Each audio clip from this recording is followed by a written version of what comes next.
Yeah, welcome to Greatness Personified. We got another podcast for y'all. Special guest to deal with Will. Anything you want to talk about, man? You want to talk about the pay-per-view, the next pay-per-view? You want to talk about the card from a couple days ago? What do Yeah, I think we should go over that card from a couple days ago, bro. There is so much to discuss in that one. Um, since it is a shorter 40-minute video, though, I think we should probably talk about the main card, yeah, Yeah. and just if you want to, maybe we can highlight some of the big ones. I know from the prelims, me and you, I believe, I know I did. I picked Cameron Simon to beat Malcolm Wellmaker, and I was absolutely shocked that Cameron Simon got put up the way he did. He was coming off of a big loss against Peyton Talbot, and I really thought that, I mean, bro, he's got a good gym. He's out there training with Dricus. I heard they got a really intense program out there in South Africa. And I figured he would go back and make the necessary adjustments. It seemed like his boxing was the place where he really needed to improve. Peyton Talbot kind of exposed that, and he went out there and he got caught. Hey, man, I heard GSP. I heard this interview with him on a Joe Rogan podcast, and he was like saying it's a weird thing to where you have some guys and like in the gym, they're killers, but under the bright lights, they don't really show up and like they fumble. It's guys like him, man. Like you look who you train with. You train with one of the best fighters in the world. But for some reason, he just don't deliver. I don't know if it's like a thing to where maybe he's just not ready, or maybe it's a mental thing to where maybe he's choking under the bright lights. You know what I'm saying? But I don't know, man. But he got embarrassed. I was completely wrong. I picked Cameron because I said like guys making a UFC debut, I don't really have confidence in them. Especially not against. I mean, Vegas had him as the favorite, so obviously Vegas knew something that we didn't know on this one. Um, but I mean, Cameron Simon, he was a really, he still is a decent young contender that I thought was maybe just going to be a little bit too good for this kid in his first fight in the UFC, but he's got a bunch of hype now. He said that I never did check to see if he got the $50,000 bonus, but he said if he did get it, he said he was going to quit his job. He's still working construction, and I think he's out there from. He's in Georgia. I want to say Augusta or Savannah.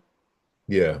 I can't remember where at, but he trains at a gym out there, and he said what he would like to do is turn right back around for the card in Atlanta to fight again. But Hey, it's always a good thing hearing fighters saying they get to actually focus on training full time.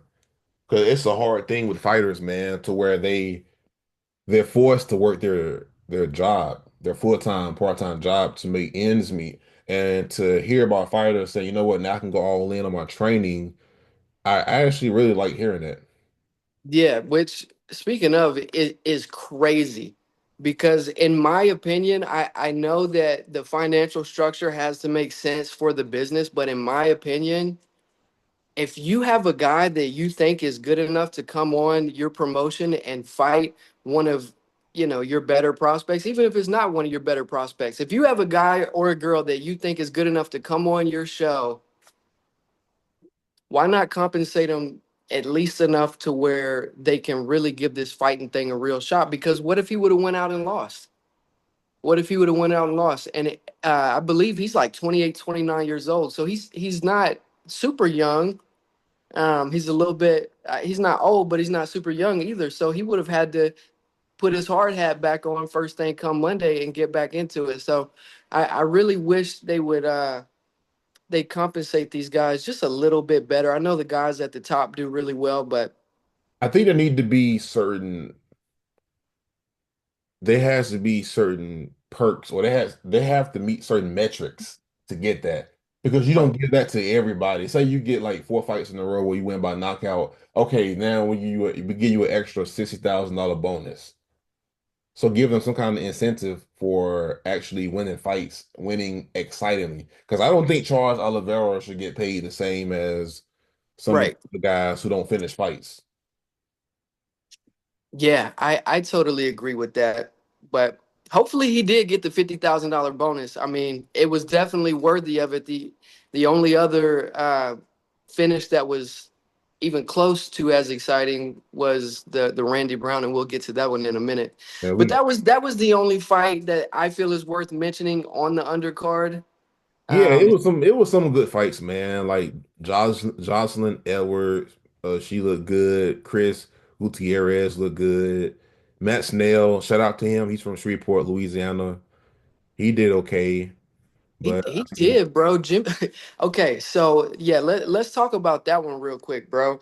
So Jimmy Flick had his mind made up to wrestle. And in the first round, he completely dominated as far as control time. mhm. And then in the second round, he went into that same approach, and Schnell was able to reverse some of those wrestling exchanges and get some control time and land some shots. And in the third round, I was wondering, man, how is Flick's approach going to be going into this third round? Because he's been headstrong on the wrestling, but he kind of got it reversed on him, and he kind of got peppered and beat up a little bit. And as soon as the bell for the third round rang, Jimmy Flick came back out with the same exact strategy. He really trusted in his wrestling, and he got it reversed on him again. but And that's but he that's his got beat up style. bad. But that's his style. He's a one trick pony. He's one dimensional. He don't really rely on his striking at all. He's one of the guys like he goes balls to the wall, like 100% commit to grappling only. Yeah, he was committed, bro. And if Matt Schnell was any less of a fighter, he could have very easily checked out. But I saw it in his eyes. I mean, you know how it is with some of these guys. It's just heavy. They just lay on top of you. They're dominating you on the ground. It's just a lot of the time is ticking. You know that you're getting dominated in the control time category. But I could see it in Matt Schnell's eyes. I was like, this dude doesn't look like somebody who has a look of defeat. This guy still looks like he's game, But and but you, I but think you, it's just a testament to his mental toughness. but you also gotta understand how many losses he has in a row too. You know, Mm, so he's lost a lot of fights in a row. He's been a highlight reel knocked out brutally in brutal fashion. So this was like his last must win. opportunity. Because if you would have lost this fight to a guy that has no striking, then you shouldn't be in the UFC, man. Because you don't have to Yeah, Jimmy knocking you out. But next, man, yeah, let's have some fun, man. Let's go to the main card. Let's talk about the Ikram and the Andre fight, man. Which I said second round knockout, and he got it done early. He was kind of struggling at first, man. Like, cause I was like, hold on, is Ikram gonna get the job done? Because at first, like he was trying to like land, but he couldn't. Andre was doing a good job of blocking, and then yeah, eventually Ikram was able to catch him, bro, and then finish him. yeah. Well, I figured that this one was going to be a win for Ikram on the feet. I knew that Andre wasn't going to be able to get Aliskerov down, but yeah, man, Ikram. I think Ikram is an all around really good fighter. I believe that his wrestling is on point. I was a little concerned because you look, and this has little to do with it, but sometimes you look at the physiques of some of the athletes that are coming out, and one might look a little more prepared than the other. I think Volkanovski is a great example. He came out looking fantastic in his last fight, and he performed well.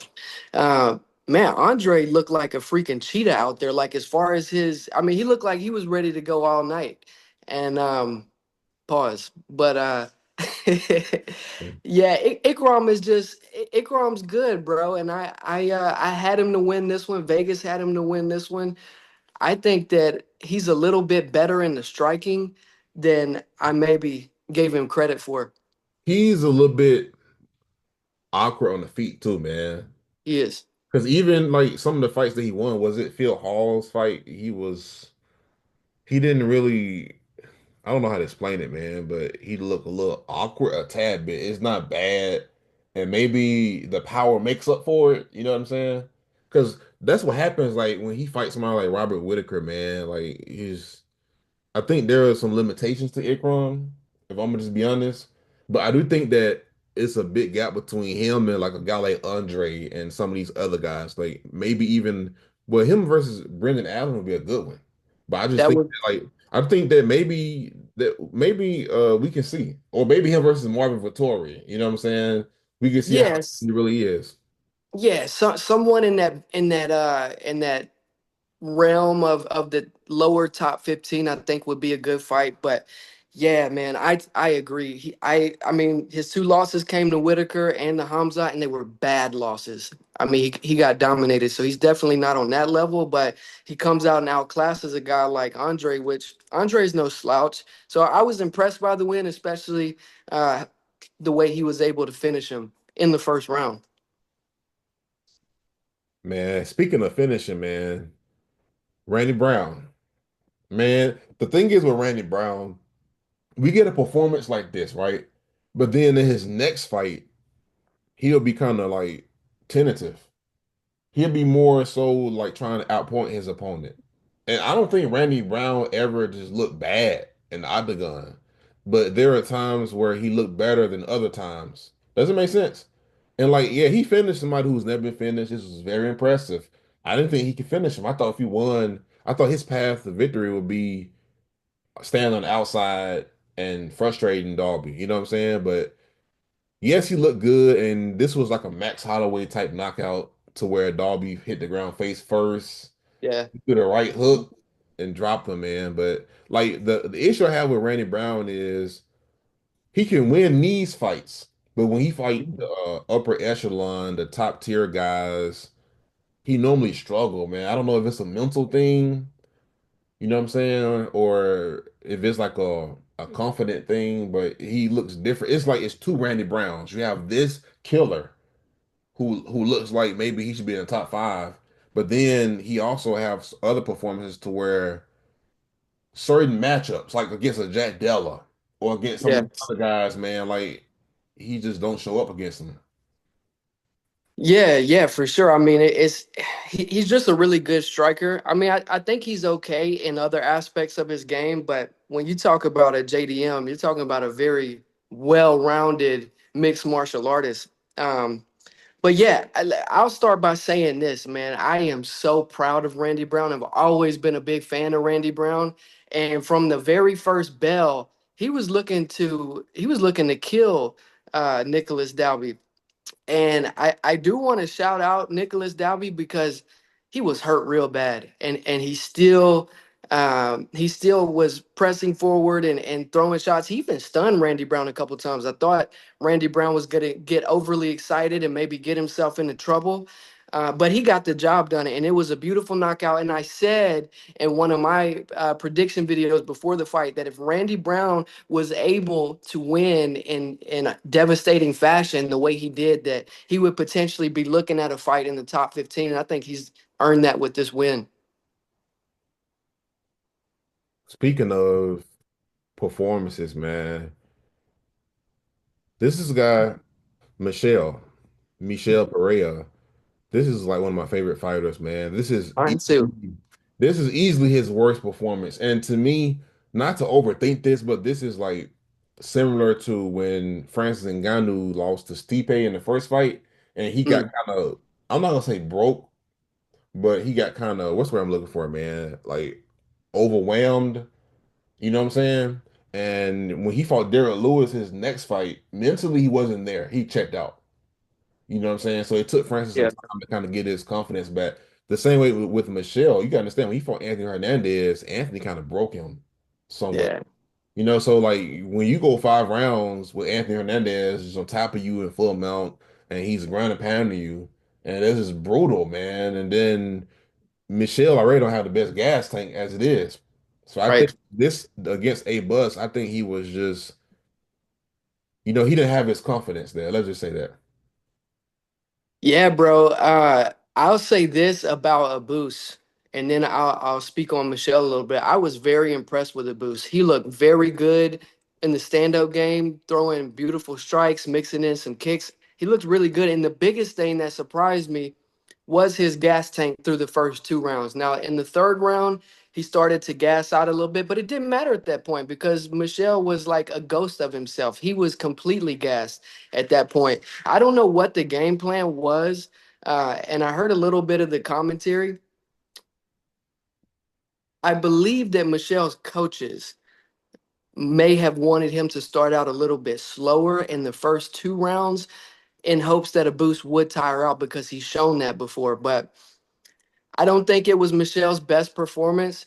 I mean, Michelle is a guy that is really explosive and really dynamic, and he doesn't have the best gas tank. So while you do have the gas, go ahead and use those explosive movements and use it while you got it, essentially. And he just didn't.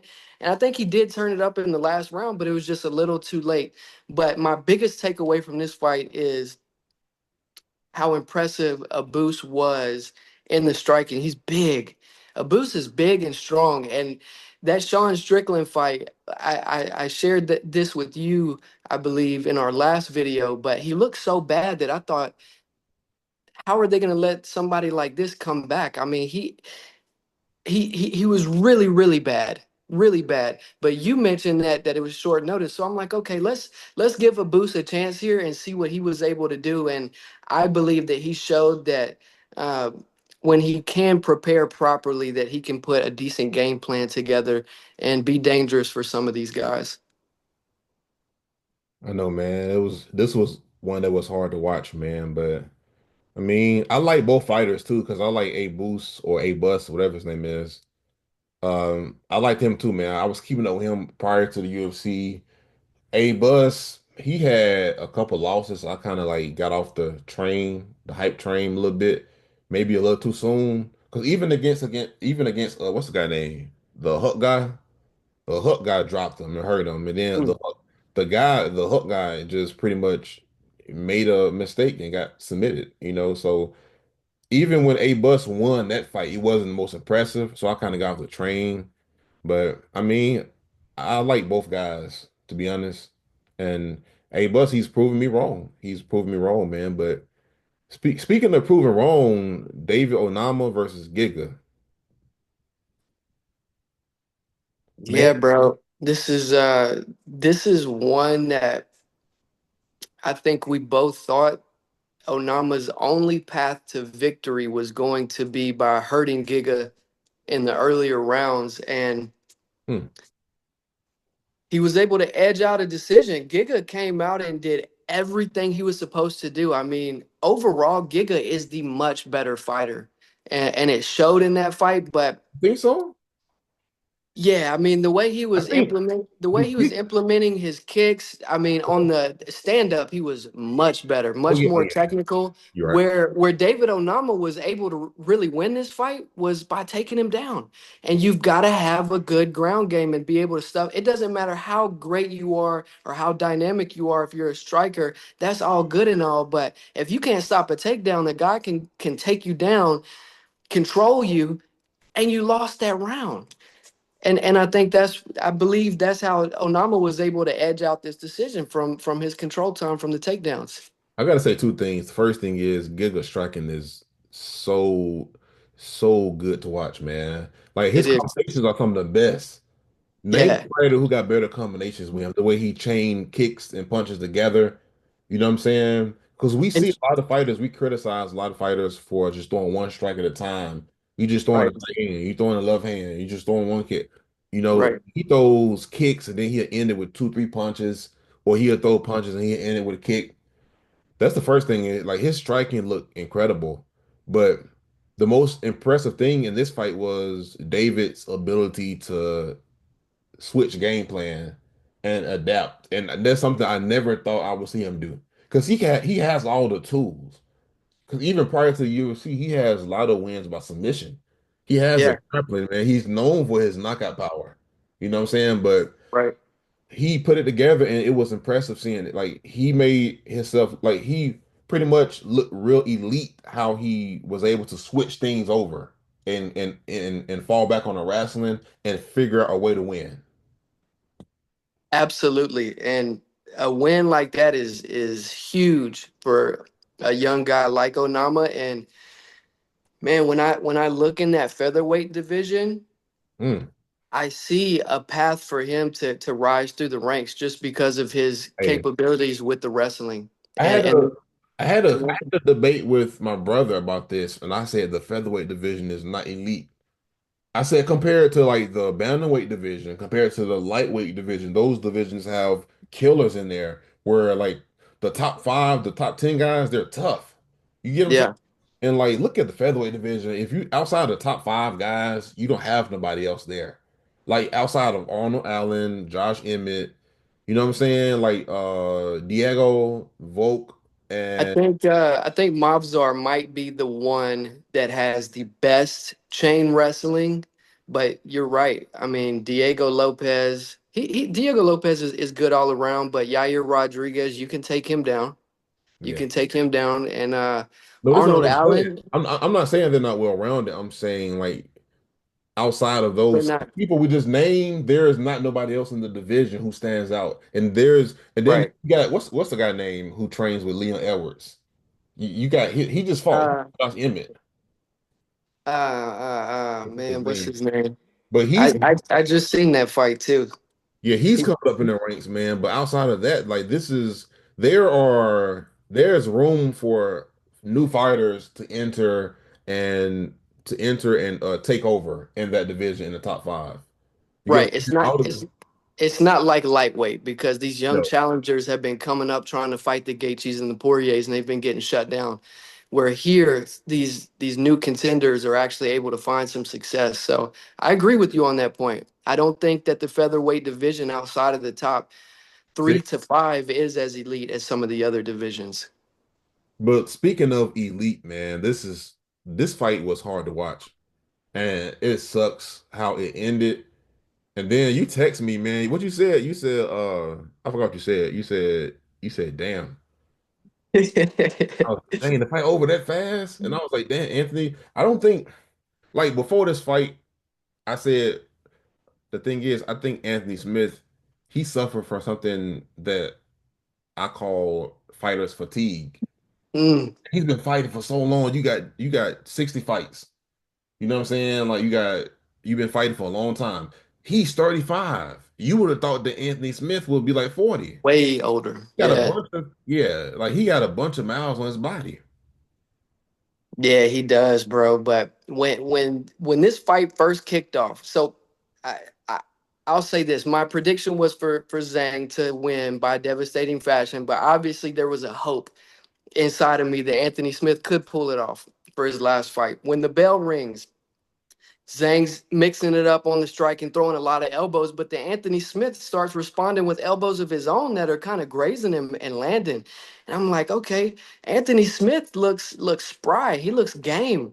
And lo and behold, the fight finished the same way that Anthony Smith fight Normally kind does. of kind of has always finished here in recent memory with him on his knees holding on to the back of this dude's legs and like uh, praying to the judges or praying to the ref that he doesn't get kneed in the head. I mean, it's like his little safe place down there. And he was getting beat up. You know, he was bleeding really badly. I know that he was hurt. There was some outside noise going on too. I don't know if you saw where he got up and was flipping off the fan out in the ring. So I just think that in a lot of these fights over the last several years with Anthony Smith, I don't know that he has been able to entirely focus on these fights. I think there's been a lot of outside stuff. And I think that he has been considering retirement for a long time. And I think when a fighter gets to that place, you might just need to consider hanging it up because if you're considering retirement after every single fight, how present can you honestly be? But I've enjoyed Anthony Smith's career. The last leg of it has been disappointing, but I did like the video that they did for him. I know that that's a little controversial. But the thing is, I think that before I talk about that, man, I don't even know how to even word this, but I think Anthony suffered from some kind of damage, if you get what I'm saying. Just seeing how, because it seems like he wants to fight, but he don't wants to fight. You know what I'm saying? And like I said, he should have retired 4 years ago. What's the point of doing this and you're fighting for 4 more years and you just go out there and you get humiliated? Because you remember, was that you I was talking to and you said like fighters, unfortunately, are their legacy is how it ends. Yeah, that was us. We were talking about that.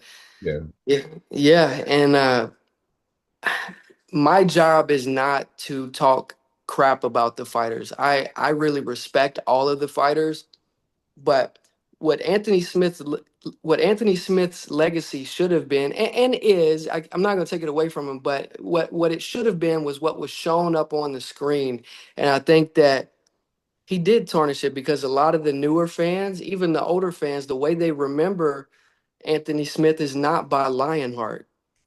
And a lot of Um, people say that, man. A lot of people say, I hate saying that because I mean no disrespect. And if I ever meet Anthony Smith, I'll dap him up and you know, all respect to all these guys. I mean, I the best guess, way best way to put it is he should have retired 4 years ago. That's just yeah. the best way, man. Because the reason I speak on this is not to attack him. Because you can ask my brother, he will tell you Anthony was my favorite fighter for a long time. It was Mhm. Anthony Smith and Anthony Johnson. You get what Yeah, I'm saying? And it's weird because he was known for his heart. You know what I'm saying? It was times when he would get beat. He fought Volkan. Volkan was beating him up. He came back and beat Volkan. He had other fights where he was losing. He came back and won. Hector Lombard was beating him up. He came back and beat Hector. So he yeah. was I known for it. think I believe that if some of these fighters like Anthony Smith were just able to play the tape through to see what the last 5, 6, 7, 8 fights of their career would look like. I believe that if they knew the outcomes, that they would have retired sooner. So I don't I don't care what Anthony Smith says that it was something he had to do or he didn't retire too late. I believe that if any of these guys could know what their destiny is, they would retire on time. And this one was too late. I think the issue is not necessarily the fact that he lost. The issue is how you're losing. You ever see fighters, man? Who was that, man? Like, okay, with Jim Miller. Jim Miller will never lose like this. Jim Miller might get destroyed for 3 rounds and get 10-8 every round, and he's bleeding, and his face looks like a meat pie. Michael But Chandler, Michael, but he's entertaining. He gets he's big entertaining, fights. man. I don't really the way Michael's been fighting has been bad, you know. But Yeah, this last one for sure. But yeah, I know what you mean. but some guys, man, like you would see him like a prime Carlos Condit. He never would lose. He might get beat, but he never would lose like this, man, to where he's curling up like that, man. And that's what I'm saying. The issue is not necessarily that he lost. The issue is, and this is what's going to really affect his legacy, is how he lose. And then the biggest loss he got on his record is the Roman Dolce fight, where he came up from middleweight and he was able to pretty much out grapple him. And Dominated him. man. Like Anthony, he has a whole highlight reel on YouTube to where fighters are just kind of hold him against the cage and he's on his knees and he's not trying to get up, but he is trying to get up at the same time. And that I It's hate to say it, man, but that's kind of his legacy, man. I hate to say this, bro, because I like Anthony, and if you watch this, you might feel some kind of way about it. You know what I'm saying? But like this not no attack on Anthony Smith. Because I made a short about this. I said BJP and Tony Ferguson, they're known for their losses. And we as fans, as MMA fans, as UFC fans, we lie to ourselves. We lie to ourselves and we say that fighters are known for their win streak. We lie, bro. Like they're not known for their win streak. They're known for they're known for how they end their career. And I think this is an example on what fighters don't need to do. Fighters need to avoid going out like this, man. Yeah, so the subjective fans, and I believe I'm in that category, are able to itemize the prime of someone's career from the latter half and choose to remember them for their better days. But most fans and most people operate in this philosophy: what have you done for me lately? Mhm. And it's just like your favorite NFL team, basketball team. It doesn't matter if you won the Super Bowl 10 years ago. If you've had a 3-13 record for the last several years, that's how you're going to be known. A franchise, and these guys are their own individual franchise, a franchise that uh, is once a shell of their former self. look at this, man. Look at teams like the Nuggets. Look at teams like the Warriors. Look how many fans they have now because they won championships. You know Right. what I'm saying? Nobody cared about the Nuggets 10 years ago. Nobody cared about the Warriors 10 years ago. I mean, they had fans, but I'm saying the fan Like, base isn't as big as it is now. But the fact that they've been winning the last couple years, you get what I'm saying? And like yeah. dynasty now, and so now they're known for when you think about the Nuggets and the Warriors, you think about championship teams. Whereas 10 years ago, you talk about like when you thought about the Nuggets and the Warriors, oh yeah, these teams are they're mid teams. So this how it is in sports, man. Like athletes and teams, they're known for what have you done lately. They're known for the last couple of years. And it's something Absolutely. I think more fighters need to look at this and say, you know what?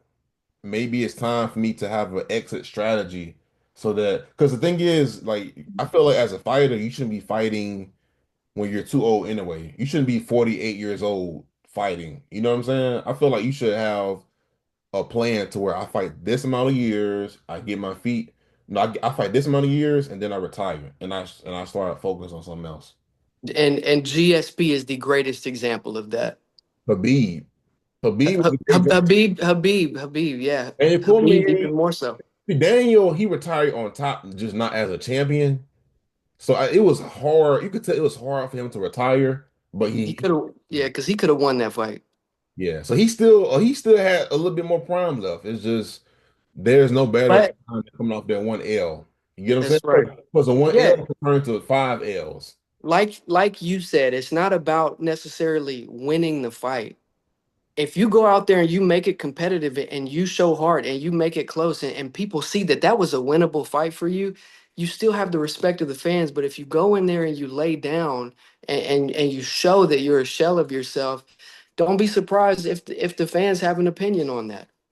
Yeah, yeah. We could talk about Anthony Smith all day, man. But I know I could. I I mean, could. I still love Anthony Smith, man. But I mean, Me Me too. And I'm excited for I will be following him for the second half of his career with the podcast or if he decides to be an analyst. but the I thing think is, he'll be just fine. but the thing is, with Anthony, even with the analyst thing, man,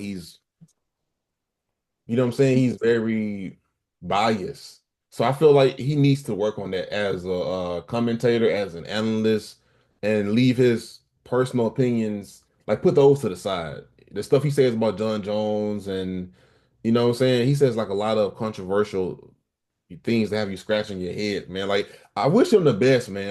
I need him to Well, here's the thing. John Jones is going to be done in 2 years from now. He won't be around. Maybe even less than that.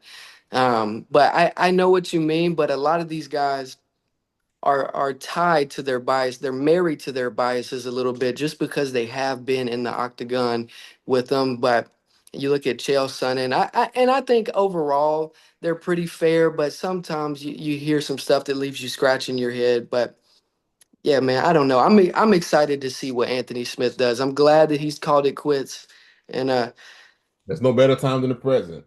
no better time than the present. Okay, How much next, time? How much time we got? you got 5 minutes. Plenty of time. Okay, let's talk about Ian Gary, or should I call him Ian Scary? Eon. Yeah, man. He looked pretty good a couple days ago, man. And he fought Carlos Prates, and honestly, Ian Gary has this weird style to where like he's mastered. This might sound kind of weird to say, man, but he mastered the art of winning rounds. You get what I'm saying? Because he's very strategic. And the way he fights, man, like, cause like, when the fight first started, he went for a takedown on Carlos. Carlos stuffed him. Mhm. But then he went back to the striking, the distance. You get what I'm saying? Then he frustrated Carlos with the striking. And then eventually in later rounds, he was able to take Carlos down. And that was just a phenomenal performance from Ian Gary. And like I said, the issue I have with Ian Gary is the fact that he don't finish fights. And sometimes he can be too strategic and he could be so much like he tries so much to win off points and that's not a bad thing, you know what I'm saying? But the problem is, you know what I'm saying? Like he's winning fights, man, but he's not like some of these other guys who you want to spend more money to watch fight because they're trying to go and knock your head off, you know? Right. So I'll say this first, man. I am so mad that I let the whispers of the MMA community and Carlos Prates being on this 10 fight knockout streak to allow me to pick against Ian Garry, because the level of competition is just different. And with MVP, he showed he could strike with him a little bit. He showed that he had wrestling with Shavkat. He showed that he could reverse some of these takedowns. He just showed the proof that he's an elite fighter, and we hadn't necessarily seen that from Carlos. And I let the noise make me pick Carlos, and I'm mad about that. The proof has always been there that Ian Garry is an elite fighter. As far as the way he fights, fans a lot of times will get angry at some of these Dagestani guys that will just take a fight and win by control time. Whereas you have a guy like Ian Garry that beautifully, and I will almost say perfectly, mixes the martial arts. But I'm gonna tell you And the there, problem. I'm gonna tell you the problem, man. I see where you're going with that, but there's only one issue with that. It's not necessarily what he's doing that's wrong. The problem is the way he talks noise and say he's a devastating striker. I'm going to knock him out. I'm going to do this, but then you go in there and you come up with a strategy to just do to outpoint them. but, I mean, Ian Garry was landing some really devastating combinations. I don't think that the lack of effort was there, especially in the first, second, and third round. I think towards the end of the fight, um, Carlos got a second wind and started realizing that he was down. But Ian Garry was hitting him with some really vicious stuff in that first half of the fight. So I don't think the lack of effort was there. I think that if he could have had the choice, he would have put him away. But I think it's also a testament to some of the toughness of these guys that he's facing. I mean, to be fair, Shavkat's never been put away. We haven't seen him be put away in the UFC. We haven't seen MVP be finished in the UFC. Um, so he's fighting that level of competition. But sure, I know that we want to go out, we want to see the Randy Brown KOs, but unfortunately, it's not always there. I thought it was a beautiful performance from Ian Garry. The only Absolutely. thing I didn't like from Carlos's side, two things. The one punch. He wasn't putting his punches together in combinations like I thought he should have. There was a lack of aggression, as well as what was that every single round where they're like touching gloves and hugging. I think that seriously threw Carlos Prates' focus off. And I think that that was almost like this cute little strategy from Ian Garry to kind of get him to lower his guard. Look, Ian Garry is not your friend, bro. Mental Ian warfare, man. Ian Garry is not your friend. Bro, he said that he's more Brazilian than you. I don't know. I didn't like that from as a competitor, somebody who used to play high school sports and is now a fan of the sports. I don't like that. I understand sportsmanship and there's a place for it at the end of the fight, not during the fight. I think that messed Carlos up. Okay, well, we end on that, and that's a wrap for today's episode. I'm gonna give a shout out to our special guest, Deal with Will. Man, we're gonna try to drop more episodes more frequently. Maybe in a couple days we can record again. You got anything you want to say, man? Yeah, no, it's been a pleasure, and we will be putting some more stuff out soon. There's a bunch of new fight news that's just been announced, so there's plenty of stuff to continue to talk about. All right, man.